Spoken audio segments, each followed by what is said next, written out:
This episode is brought to you by Alienware. Be sure to visit machinimalive.com on June 10th to find out what Alienware is unveiling at E3. Hey everyone, welcome back to Inside Gaming Daily for Friday. It's Friday! Yes! We only say no because the Xbox One got more details to come out, and we're even more confused. I'm not confused, really. I am. All right, I'm a let's go through them first. dumb white person. Let's go through them first. Here we go. Aye. So these following details came from the Xbox Wire. This is Microsoft's blog. Yeah. They're blogging All right, now. yeah, It's go ahead. great. Let's do it. So first up, the system has to make a connection every 24 hours. This has been confirmed by Microsoft, or the games will not function. Got to connect to the internet every 24 hours. That time is reduced to 1 hour if signing in from another Xbox completely. So how does this affect countries with poor internet or no internet at all? Microsoft probably doesn't care about that. Yeah, they're obviously not thinking about it. Seriously. But thankfully, hey, thanks buddy, you can still watch TV or play Blu-rays. Even when you're not connected. Thanks, Microsoft. I can do that now. So then moving on to the used games portion of this. Used games mostly work as previously described in a bunch of other stories. A game will be authorized to your account and can be played by you anywhere as long as you sign in. So like Xbox Live Arcade now. Or Steam. It's just like Sure. that. So Okay, anything I bought digitally, I can download anywhere in the world. right, and you can go somewhere else to another Xbox, log in with your account, play that game. Okay, I like that. It's possible to deauthorize a game and transfer it to someone else, though it's completely up to the publisher of the game to set that up. So it's not up to Microsoft. The publisher of the game has to allow that to happen. Has to allow the transfer. Okay, does Microsoft make money off of this? No, not at all, because Microsoft takes no portion of a used game transfer. It's entirely on the publisher to decide if and how much of a used sale to take. Okay. So again, Microsoft making no money Right. off used game So it transfer. sounds like it's the publishers more than Right. the game or the console manufacturers who want to kill used games. They've given the power to the publishers. yes. That makes sense. Yeah. Okay. Used games can also be shared in a few ways. You can have a 10-member family. Microsoft calls it your family, but it's just, I guess, just 10 people. It's confusing. Yeah, it is very confusing. Any one of which can play your shared games library at any given time. So Okay, that doesn't mean you can't play the same game at the same time. right, so from the sound of this, that means both you and only one of your family can play at the same time.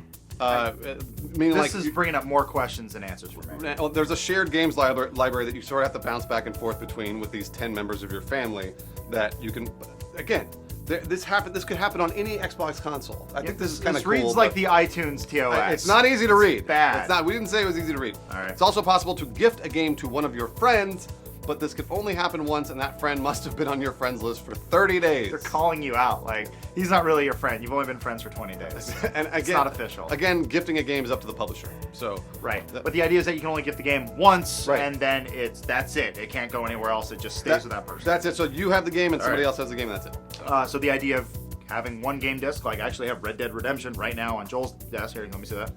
And here. Yep. I bought this with money. Correct. Actually, the receipt might still be in here somewhere. Yeah. I gave this to Joel to play. He hasn't played it yet. He can but play it. We can't do this anymore. Correct. Damn it! Sorry. I just broke the game. And let's move over and talk more about Kinect. Guess what? It's not a 1984 little eyeball that will be watching you, very Orwellian. Not at all. We were worried about that here. In the blog post, Microsoft claims that the Kinect will always be upfront with the information and data that it's collecting. Okay. See? So when it's off, the Kinect will only be listening for one phrase, and that is Xbox on. Sure. And you can turn that off as well. Oh. So still, it all amounts to trusting that the disclosures are accurate. Right. Microsoft is telling the truth. And that the Kinect is actually off when you turn it off. Since the Xbox is always powered and connected in a low power state, Yeah. people will be concerned unless this thing is shoved in a closet. Right. Unless you like turn the Kinect around, it's not looking at you. As you can tell, Microsoft is trying to do the right thing here by telling everyone that how the system works, but really, they're just fucked up again. Yeah. Everybody's now criticizing them because there's all these other questions that Yeah. they've kind of opened up. So. They just should have just shut up and showed the games. I'm totally fine with them telling me the specifics. I like that because that means I buy the system, I know what I'm getting into. Now I've got this Xbox, and I can't be like, wait a minute, you didn't say this. I just would have rather heard more positives instead of this is how it is. Deal with it, yeah, bitch. I agree. I agree. Sorry, bitch. So, and you were saying, look, it's not all bad. There's day one digital, so we actually get to download the game or buy the game day one. I'm cool with that. They didn't mention anything about how you actually buy these games, whether it's all through Microsoft or if there's gonna be like a CD key system Sure. like Steam, where there could be some kind of competition. Competition. Otherwise, this is a monopoly, and Microsoft's setting all the prices, and I don't like that. Yeah, no, I know. And most of the system is already in place for Xbox Live Arcade and Steam. But again, I think they're following the Steam model with Xbox when they're trying to, which I appreciate. But when they come up and say things like, you got to check in once every 24 hours, Yeah. it confused the shit out of me. They could have just said, oh yeah, if you log in once, you're good to go. Yeah, That's no. all I need to know. I know. Don't mention once every 24 hours. It just confuses the shit out of people. It makes them all paranoid and fucking mad. I know, but again, if you have a dedicated internet setup, whereas I think it's like 85% of the U.S. does, Right. you probably won't be affected by a lot of this stuff. So let's be honest here, it's really the idea that sucks, Yes, yeah. not the reality, because we don't know what that is yet. Yeah. This could be the greatest thing in the world. This could be the worst thing in the world. But we won't know until later this year when people actually start buying it and the problems actually happen or don't. And I'm giving props to Microsoft, at least they told me. They told me. Sony's been saying, it's going to do all the things you want, and when they've not detailed any. So. Right. Well, because they're probably watching Microsoft fuck up from afar and go, Yeah, they are. okay, take notes. They totally are. Don't say that. I know. Just say there's an offline mode. That's exactly Do what that. they Okay. Which is smart. Yeah. Microsoft's being destroyed by their own hubris, and I hate that. I know. Because it's just putting their chest out there. This is exactly what Sony did with the PS3, and it was almost their downfall. That's true. Now on to your trailers. The first one, Thief, the E3 2013 trailer. No gameplay here, but it's live action. Looks Yeah, really we're cool. getting so close. Garrett looks badass. He's robot eye, and he's great.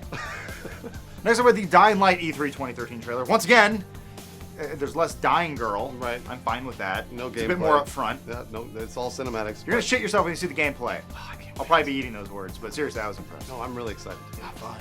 And one last mention, you may remember the Blacklight Retribution PS4 trailer put out yesterday. In lieu of that, we are actually putting out a Bro Team weapon tag that the developer gave us. Just click, put in this code, the following URL, and you're good to go.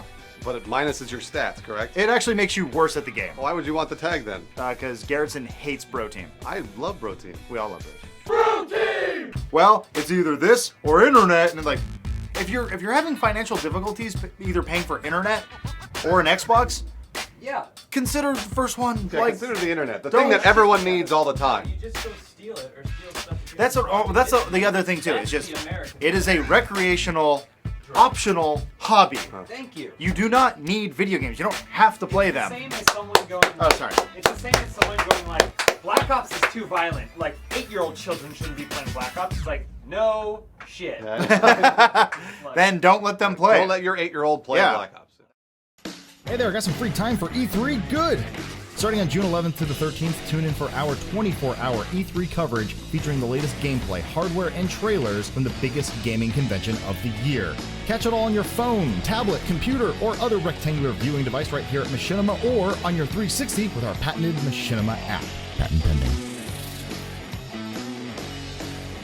Video games!